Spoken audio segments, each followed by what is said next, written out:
What's up, YouTubers? This is your boy Big Metroid Fan 9 coming to you with another video game review. And in this review, I'm going to talk about the game WCW Backstage Assault, which was released on the PlayStation 1 and Nintendo 64 by Electronic Arts. There was supposed to be on the PS2 version, but they scrapped it. There's a story behind that, but that I'm not going to get into in this video. But essentially, this is the last WCW video game that was released months before Vince McMahon purchased WCW back in 2001. Now, the main gimmick of WCW Backstage Assault is that all the matches are hardcore matches that take place in different locations and stuff. And Tony Schiavone and Bobby the Brain Heenan do commentary within WCW Backstage Assault. And pretty much WCW Backstage Assault is cited as one of the worst games ever released, especially among the licensed wrestling game, you know what I'm saying? So there are within WCW Backstage Assault 50 WCW superstars that who was signed with them back then, like Booker T, Stevie Ray, Bret Hart, Kevin Nash, Hulk Hogan, Rey Mysterio, and a bunch of other stars from back then. You know what I'm saying? And essentially, there were a good list of them that you have to unlock, which I will discuss later in the video. But like the main menu really consists of exhibition mode, hardcore challenge, hardcore gauntlet. You create a superstar, Hall of Champions, and global option. Now, when you play the exhibition mode, they'll have you like change some things around, like if you want a singles match or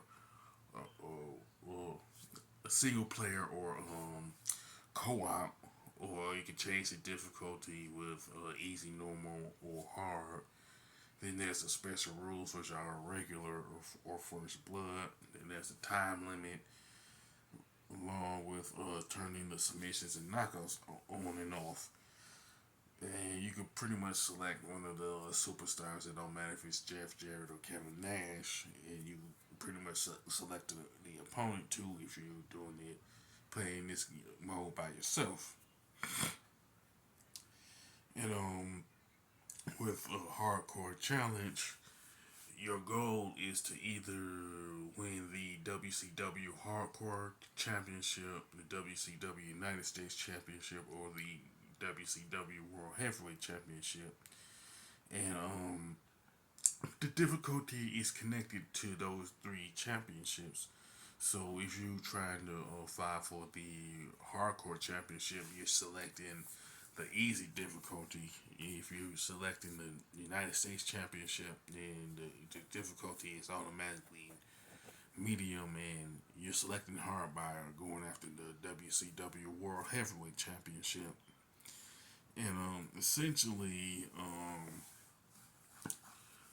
there are a good, like I said earlier, a good number of WCW superstars that you have to unlock if you have to do it through the hardcore challenge mode. And the superstar that you unlock, it really does depend on which championship you go after. So you can pretty much unlock everybody by winning all three championships. You know what I'm saying? Now, I wish they would have had you go after the WCW World Heavyweight Championship too, because that was one of the more important, not one of the more important championships, but one. It was a very important championship back then. You had like legends like Art Anderson, and you had Booker T to win that particular championships during their run in WCW. You know what I'm saying? Back in the day. Now, the arenas really consist of the truck area, the loading bay, the locker room, the bathroom, the block, the media center, and the parking garage. And essentially, each of these arenas had like anywhere between 1 to 3 sections in them, and none of the WCW shows pretty much Nitro and Thunder, and none of the pay per views are not even included in this game. I don't know why that electronics arts opted to like not have those shows in there. You know what I'm saying? But it is what it is. Now, the hardcore gauntlet mode is where you face pretty much 7 different opponents in a row, and you like can't start where you pick up from if you lose. You know what I'm saying? So you have to beat everybody in a row. You know what I'm saying?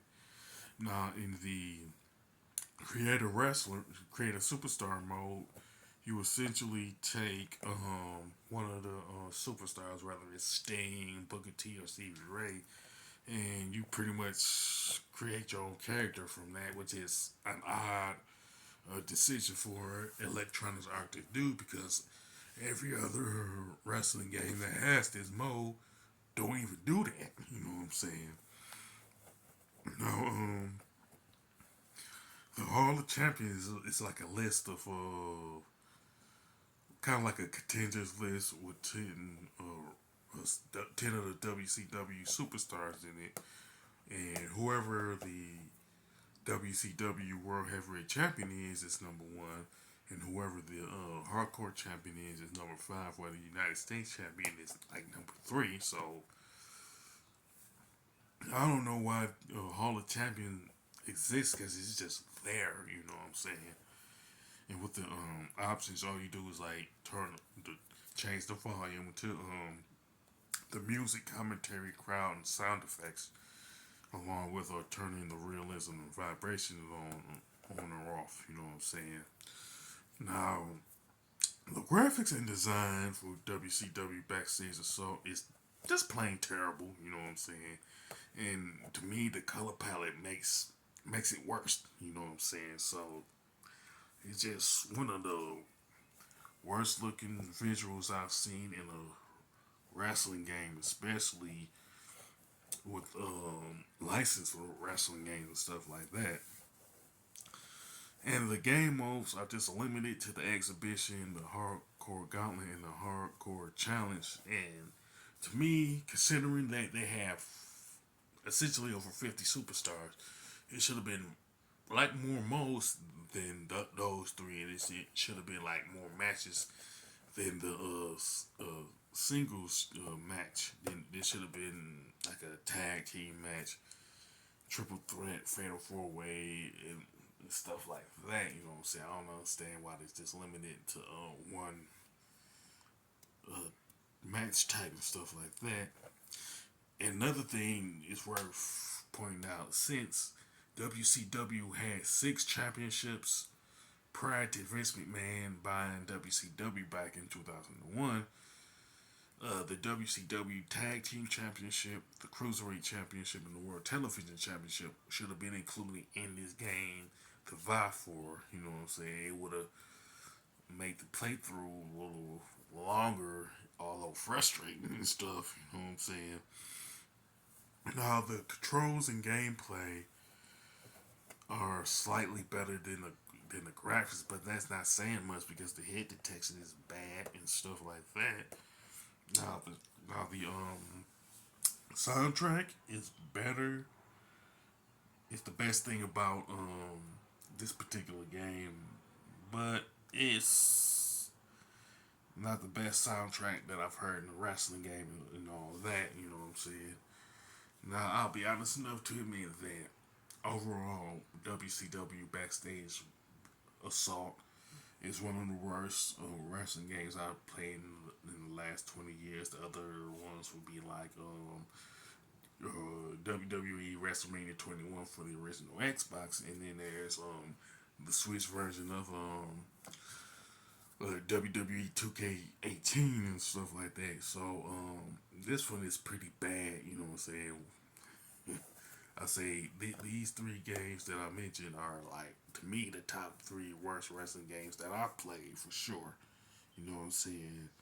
Now I can say that there are better wrestling licensed games that were released on the PlayStation 1 and Nintendo 64. So I would say go play them instead of this game, man, because this is bad.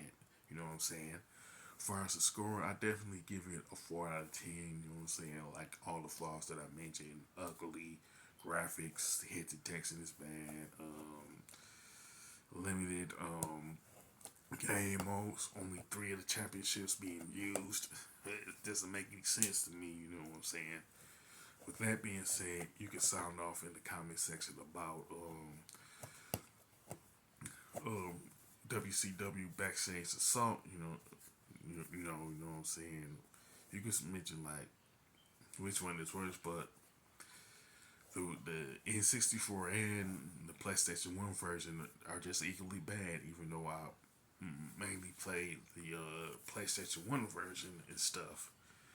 With that being said, if you like this video, click the thumbs up button. Don't forget to subscribe and hit that bell notification button. This is your boy Big Metroid Fan 9 signing off.